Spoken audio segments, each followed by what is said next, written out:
C1424 once again with NASCAR Heat 2. And in this episode of our season with Kyle Larson, Suburb 42, Credit One Bank Chevrolet, we're going to be completing race 33 of 36, which is the first round of the round of 8, or the first race of the round of 8 at Martinsville Speedway for the 70-year anniversary race of the track. I don't know what the name of the race is because it's not telling me.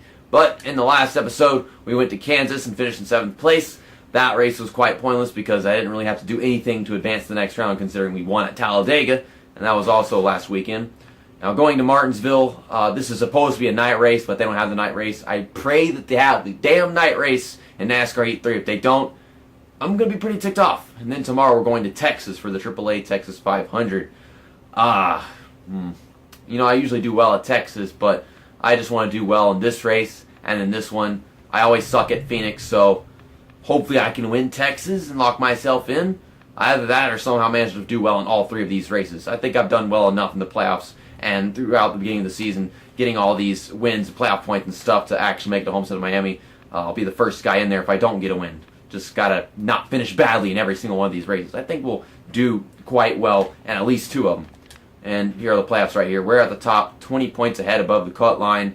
It sucks to see that decrease just because of all these people getting eliminated, but at least we're at the top above the cut line. We've got a good 20 positions that we'd have to, finish behind all these other guys if we want to actually not be eligible for the championship. And I think we'll do just fine. So we're using the Credit One Bank paint scheme just because I'm pretty sure we used the target car in the first Martinsville race. And I'm guessing that means tomorrow we should be using the target car for the second Texas race just so that we can have everything even out because I'm OCD like that. But anyways, let's get to the track. This video is brought to you by NASCAR Heat 2 because we're playing, you heard the same joke already like 4 times, but you get the point. Hopefully I can get a top 5 in this race, if not a top 10. I know we were very close to finishing in the top 5 and possibly even winning this race last time, but we had some wreckage towards the end of this race. But I think we still got a top 10.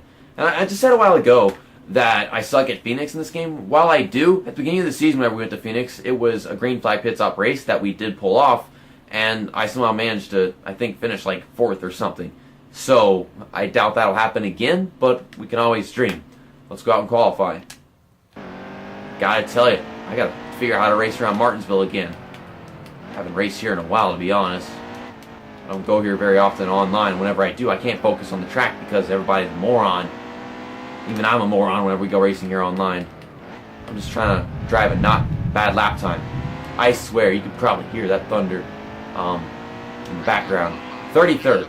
That's on the inside, that's all that matters, because to be honest, we have a lot of cars past, and I'm bound to pass many of them.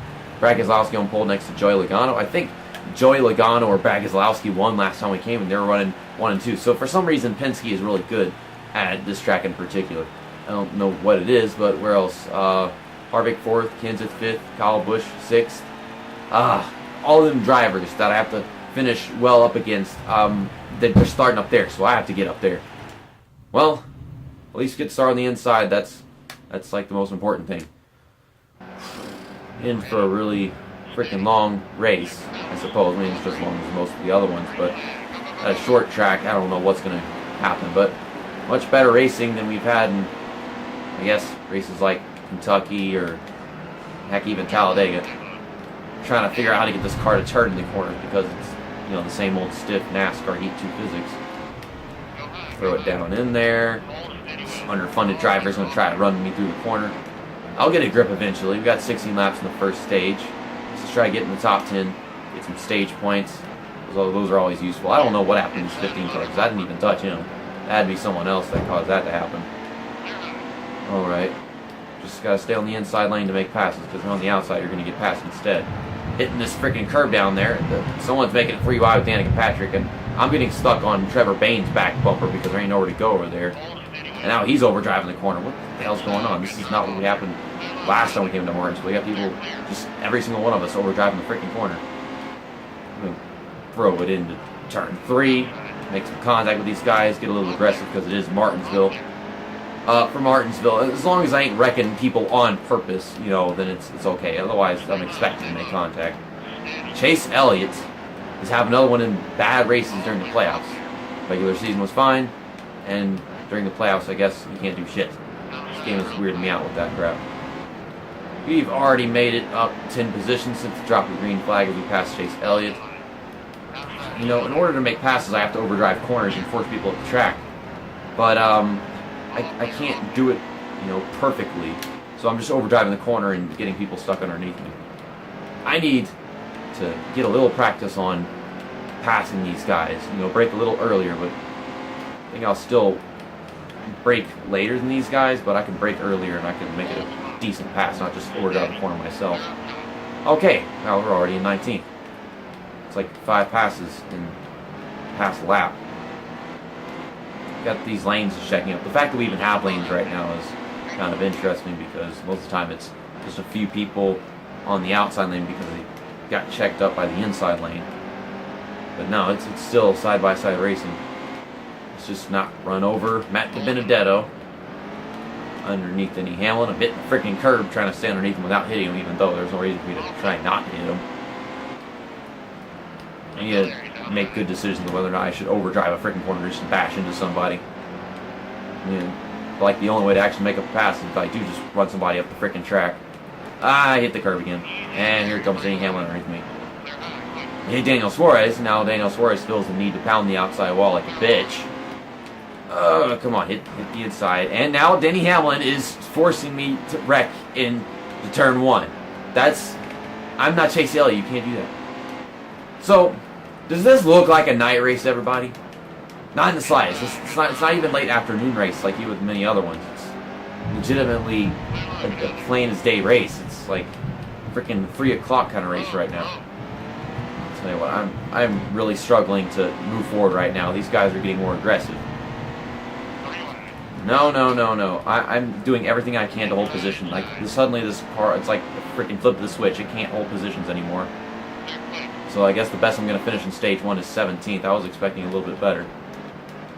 Maybe I should just push a little bit more. Maybe I've been a bit too lenient on these guys. I suppose what occurred was the field finally broke into just one lane of cars for the most part. So they really started running faster lap times. So I'm going to take Joey Logano on the outside. Joey Logano started at 2nd. He's fallen all the way back into like 15th or whatever right here. We got some contact between Jimmy Johnson and Kyle Busch. Some of these guys are losing position, so I guess they just use up their tires in the first few laps of the stage. I suppose that's what happened. Maybe they start on the outside, so the inside just pass everybody. I'm kind of wrecking Joey Logano because I want to go faster off the corner, but they just didn't get going. Kind of going to take Joey Logano on the inside as well as Kyle Busch, which will get us into 14th. I don't want to finish 14th in this stage. Oh, dang it. Clint Boyer pulled up in front of me. Don't wreck the race car. Don't, you stupid fucking game with your dumb physics. And we still get 14th. Because I guess 10th place was all the way over there. I don't know if that was a caution or not. I was trying to get to 13th past Clint Boyer because I didn't want to be on the outside at the freaking beginning of the next stage. But, Kurt Busch won the first stage. Alright then, this is not a super speedway, so I don't know how exactly that happened. No one's taking pit stops after stage 1. Estimated fuel is 15 laps, so that would probably lead us to having green flag pit stops, if you ask me. Yep, no one's pitting. I'm on the outside. I'll find a way to the inside probably within like the first few seconds of the stage, to be honest. I've managed to do that many times.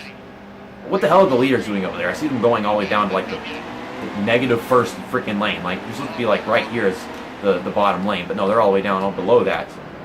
Kind of forced Stenhouse Jr. to overdrive the corner, but I wasn't really putting that much effort into rear-ending him. I already passed a bunch of cars at the beginning of the stage. We're in 10th place. They're all grouped together, so this is our chance to make up more positions than we would if it was all lined up like that. I figured that stage 2 would be like 16, 15 laps, just like the first stage was, but no, it's 13 laps, so that's quite dramatically shorter. Let's not run over my teammate McMurray. But I do overdrive the freaking corner, trying to keep Almirola behind me. I really do seem to be getting the runs off. It's just I can't use it unless I'm not stuck behind another car, because if I am, I seem to just drive into it and possibly wreck the darn driver. We've made all the way up into freaking 4th place, so we're running a fantastic Martinsville race. Let's just finish up here in the stage, maybe even win the stage, get some stage points. Oh my goodness, this car gets really sideways whenever it shifts into 4th gear off the corner. So just past Harvick, I hit the freaking curb, and now he's going to wreck his way off the corner.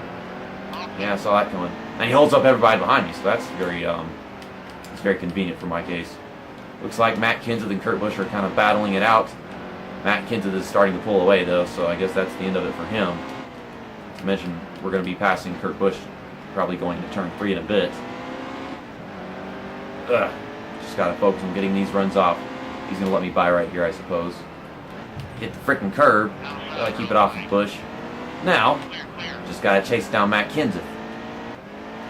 I do still get these runs off of turn 4, but turn 2 it's just not the case. But that runoff was big enough for me to finally get underneath Matt Kenseth. Let's just not go crashing into him. And we'll finally clear Matt Kenseth for the lead. We've got about 4 laps to go. Let's go ahead and win stage 2. I know we can. We have people taking green flag pit stops at the very end of the second stage. Last I checked, that's not legal. But regardless, I'm going to take my pit stop under the caution after stage 2. It'll get me a playoff point, and I'll get 10 stage points. But other than that, I don't know if it's that productive that I just won stage 2 for sure because of that. Danica Patrick got second. So hardly any of the drivers that are in the run for the round 8 of the playoffs actually got any of them stage points and stuff. So I guess it was a good idea. I don't know. You decide. Keeps showing me the results. There we go. And it says people are still pitting after. Maybe these are people that hadn't pitted yet. I don't know. Maybe it's saying that just because they're already pitting.